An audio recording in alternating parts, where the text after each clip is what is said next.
In this world, there will always be someone ahead of you, someone richer, smarter, faster, or more successful. But here's the truth no one tells you. You can't measure your life with someone else's ruler. Because the moment you start comparing, you stop growing. The seed that keeps staring at the tree beside it will forget it's meant to bloom too, just in its own time. Your journey is not delayed, it's different. And once you understand that, peace replaces pressure, and purpose replaces envy. But not everyone learns this truth early. Some people spend years chasing someone else's reflection, until one day, life shows them a mirror. That's exactly what happened to a young boy named Williams, a boy who thought he was falling behind, until a wise old man helped him see that he was never in the wrong race, just on the wrong path. If you haven't subscribed to our YouTube channel, please do so now. Also like and share. Williams had a good heart, the kind that made people trust him easily. He was hardworking, curious, and full of quiet dreams. But behind his gentle smile was a battle no one could see. Every morning, before the sun fully rose, Williams would scroll through his phone, watching people his age showing off new cars, vacations, or smiling beside trophies and medals. And with every picture, a little voice whispered inside him, "Look at them, you're falling behind." He didn't hate anyone. He just couldn't stop measuring himself. When Damien topped the class, Williams would smile and clap, but deep down, his heart would ache. Why can't I be as smart as him? When neighbors talked about wealth, he'd glance at his old shoes and think, if only I had what they have. And when he saw others achieving more, doing more, becoming more, he started to believe he was less. The sad part? Williams was doing well. He had potential, talent, and heart, but none of that mattered anymore, because comparison had blurred his vision. He couldn't see what made him special. He couldn't see how far he'd come. Instead, every success around him became a reminder of what he wasn't. And that's how comparison works, quietly, like a shadow. It doesn't shout, it whispers. It makes you believe your pace is too slow, your progress too small, your dreams too late. It convinces you that you're losing a race you were never meant to run. Williams started to lose interest in the things he once loved. He studied, but without joy. He helped others, but without peace. Even his reflection began to feel unfamiliar, a tired version of someone who was always trying, but never feeling enough. Until one day, something changed. An old traveler came to the village, a man whose wisdom carried the calmness of the wind. His name was Grandpa John. And what he was about to teach Williams would break the chains that comparison had wrapped around his heart. The morning air was cool, carrying the scent of wet soil and wildflowers as Williams walked through the village square. People gathered in small groups, whispering with excitement. The old traveler had arrived. They called him Grandpa John, a man whose wrinkles carried stories deeper than rivers, and whose eyes looked as if they had seen both heaven and heartbreak. Wherever he went, people said peace followed. Williams had heard the stories, but he didn't believe much in wise men. Still, something about Grandpa John's calmness drew him in, as if the man could see beyond faces and straight into hearts. That afternoon, Williams found him sitting under a tree near the market, surrounded by curious children. He was telling a story about the sun and the moon, how both shine at their own time, and neither steals the other's light. When the children ran off laughing, Williams quietly approached him. "Grandpa John," he began, his voice trembling slightly, "I don't understand something." The old man smiled. "Then you are already halfway to learning." Williams sat beside him, took a deep breath, and said, "I work hard. I really do. But every time I look at others, it feels like I'm not doing enough. Damien gets better grades. Ryan's family is rich. Everyone seems ahead of me. And the more I see them, the smaller I feel." Grandpa John didn't reply right away.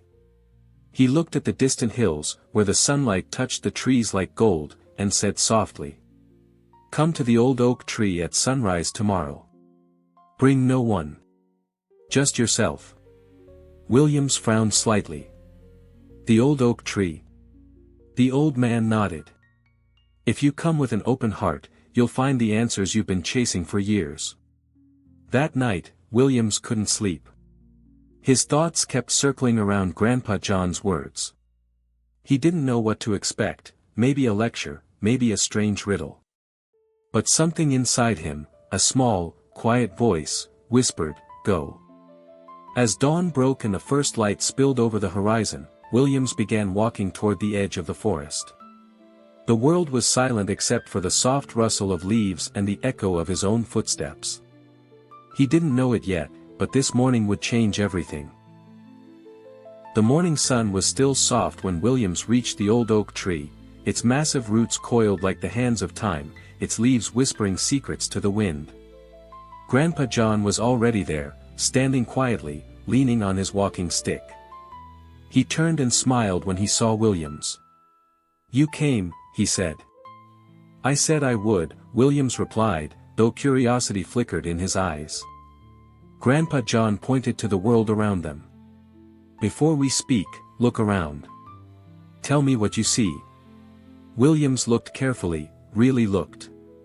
There were tall palm trees stretching proudly into the sky. Short mango trees heavy with fruit. A few young saplings just beginning to grow. Each was different, in shape, height, and strength, yet together, they painted a picture of harmony. "I see trees, Grandpa," Williams said finally. "Some big, some small. Some full of fruit, others with none at all." Grandpa John nodded. "Now tell me," he said, "if the little mango tree looked at the palm and said, 'Why am I not as tall as you?' Would that make sense?" Williams chuckled. "Of course not. That would sound silly.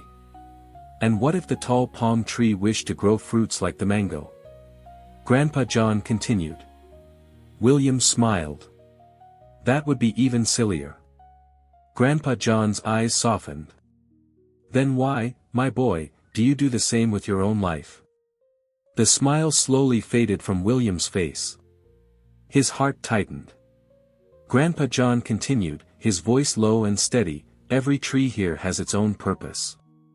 The palm gives shade and strength. The mango offers sweetness. The flowers bring color. The grass softens the earth. None of them compete, yet the forest is beautiful because of their differences." Williams stood silent, letting the words sink in. The air around them suddenly felt heavier, sacred, almost. "Look again," Grandpa John said. "What do you feel now?" Williams scanned the forest once more. The trees didn't look ordinary anymore, they looked alive. He could feel the peace, the balance, the quiet truth that every living thing had its own rhythm, its own season to bloom. "It feels right," Williams said softly. "Everything seems in its place." Grandpa John smiled, his eyes glinting with quiet pride. "That's what happens when you stop comparing. The world begins to make sense again." He began walking toward a small pond nearby, and Williams followed. The water was still, reflecting the sky like a mirror. Beneath the surface, tiny fish darted around playfully.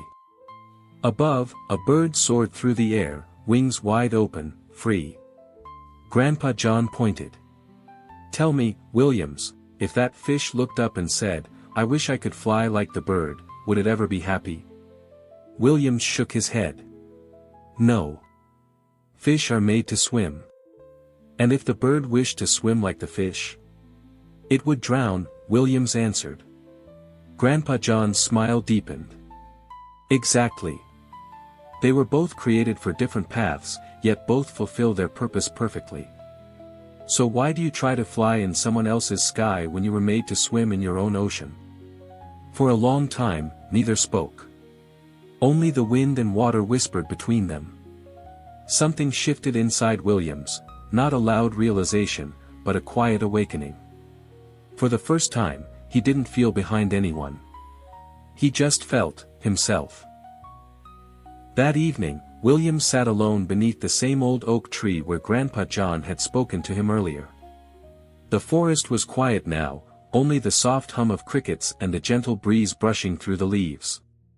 But inside William's heart, something loud was happening, a storm of realization, and then, a wave of peace. For the first time in his life, he understood what had been holding him back. It wasn't that he wasn't good enough. It was that he had been trying to live someone else's life. He thought about the mango tree and the palm, the fish and the bird. All this time, he had been the fish trying to fly, forgetting he was born to swim freely in his own vast ocean. That night, Williams whispered to himself, "I don't need to be like anyone else. I just need to become the best version of me." The next morning, he woke up with new eyes. He didn't scroll through his phone to compare. He didn't look at Damien's grades or Ryan's house. Instead, he picked up his tools, the same ones he'd once ignored, and began to create again. Williams had always been good with his hands. He used to carve little wooden toys as a child, shaping them carefully from fallen branches and tree bark. He'd stopped doing it when comparison stole his joy. But now, as his fingers moved again, he felt something he hadn't felt in a long time: peace. Days passed. Then weeks. And slowly, something beautiful began to happen. People started noticing his work. The village children loved his toys, small wooden horses, birds, and ships that seemed almost alive. Parents admired his patience and craft. And soon, William's small hobby became a full workshop. But what changed wasn't just his skill, it was his spirit. He no longer looked at others and felt small. He looked at himself and felt grateful. He realized that when you stop comparing, your energy returns to where it belongs, within you. And that's when true growth begins. One day, Grandpa John visited the workshop. He looked around with quiet pride. "So," he said with a smile, "you found your ocean?" Williams nodded, his hands still covered in wood dust. "Yes, Grandpa. And it's wider than I ever imagined." The old man chuckled softly. "Remember this, my boy, when you run your own race, you'll never feel behind. You'll only feel alive." Years passed, and the once quiet boy from the small village was no longer the same. Williams had grown, not just in skill or success, but in peace. His little workshop had turned into a thriving business.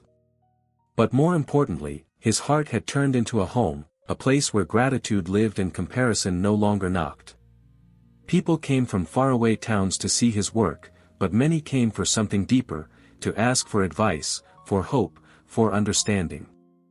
They saw calmness in his eyes, the kind that comes only from someone who has battled himself and won.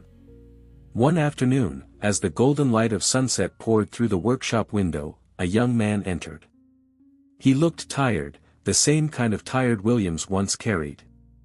"Sir," the young man said softly, "I've been trying so hard, but I feel like I'm always behind. Everyone seems ahead of me. Smarter, richer, happier. I don't know what's wrong with me." Williams smiled, a slow, knowing smile. He saw himself in the boy's words. He motioned for him to sit, then said quietly, "There's nothing wrong with you. You're just looking in the wrong direction." The boy frowned. "What do you mean?" Williams leaned forward, his voice calm but firm. "When you compare yourself to others, you hand them the power to define your worth. You stop seeing your own gifts, your own pace, your own purpose. But listen carefully, the bird doesn't envy the fish, and the fish doesn't wish to fly. Both are free, both are perfect, both are enough. You are enough, too, just as you are." The boy's eyes began to water. "But how do I stop?" Williams looked out the window, where the evening sun kissed the treetops. "You don't stop by ignoring others," he said. "You stop by focusing on yourself. Find what you're good at. Nurture it. Protect it. Let it grow. When your energy is rooted in your own purpose, comparison dies on its own." For a long moment, the room was silent, only the sound of the wind outside. Then Williams added softly, remember, if a fish tries to fly, it will always feel like a failure. But if it swims, it can rule the ocean. The boy smiled, a small smile, but a real one. He thanked Williams and left, his steps lighter than when he came.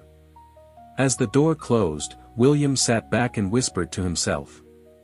The same lesson Grandpa John once gave me, now it lives on. He looked toward the horizon, where the sun was setting, glowing in its own time, never competing with the moon that would soon rise. And in that quiet moment, Williams knew. Life isn't about being better than others. It's about being better than you were yesterday.